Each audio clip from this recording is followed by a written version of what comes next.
Our next story is from across the pond, from the UK, where Prime Minister Rishi Sunak is in a bind, and perhaps that is putting it too mildly. Let me rephrase what I just said. Rishi Sunak is facing electoral annihilation. Sunak is staring at the worst election defeat since 1997. That's what the latest opinion polls are saying. A new survey by YouGov paints a grim picture, the worst yet. Sunak's party, the Conservative Party, or the Tories as they're called, are looking at a rout. They are expected to lose 193 parliamentary seats, almost 200 out of their present 348. That isn't just losing the parliamentary majority.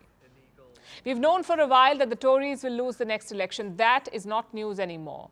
But this new poll goes beyond that. It says the Tories are going to be decimated. They will have less than half the seats of their principal rivals. That's the UK Labour Party. The Tory loss is Labour's gain. They're predicted to cross 400 seats. Yet another country, 400 seats. Well above the halfway mark of 326. Do you know the last time this happened in the UK? The incumbent getting routed and their rivals winning more than 400 seats. It was all the way back in 1997, when Tony Blair became Prime Minister the first time.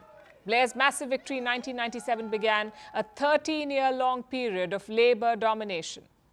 This year, Rishi Sunak may just see history repeat itself. His party could lose more than half its seats. His cabinet members could get ousted from their constituencies, and he will likely be remembered as one of the most unpopular prime ministers in British history. So, now you can see why he said this yesterday. But ultimately, look, we've got a long-standing tradition. It's the prime ministers that decide when we're going to call an election, and I haven't decided. Rishi Sunak knows he will lose. That is not in doubt anymore. He's just trying not to lose by too much. He's trying to undo as much damage as he can in the little time that he has left. Now to the question, does he deserve to be in this situation? Is Sunak really to blame for the predicament that the Tories find themselves in? Well, yes and no.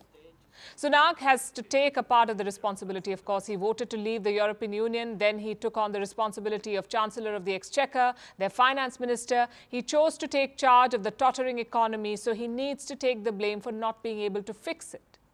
And he chose to become Prime Minister. He could have stepped aside, let someone else take the fall. But Rishi Sunak wanted the top job, so he gets the blame too. It's part of the job description. But that being said, he isn't the only one at fault. Brexit was not his idea, even if he went along with it. He alone did not cause the economy to implode. That was a joint Tory effort. And Sunak isn't at fault for the latest troubles brought about by the war in Ukraine. He did not cause the inflation and the cost of living crisis. His failure is his inability to clean up the mess. So in many ways, Rishi Sunak is the fall guy, the one left holding the bag for everyone's mistakes. He's the face of the rotten Tory machinery, and he will be remembered for their fall. All Sunak can do now is bide his time and hopefully not add to the mess. If he's lucky, he'll be able to see out the rest of his term, then maybe retire somewhere quiet or maybe get a lucrative speaking job like his predecessor Boris Johnson. But so far Sunak has not been lucky. So his ordeal may not be over. The Tories may still try and remove him from office, bring in a fresh face before the general election. If that happens, tough luck for Rishi Sunak, because he should have known. The Tory PM merry-go-round waits for no one, at least until the opposition puts a stop to it.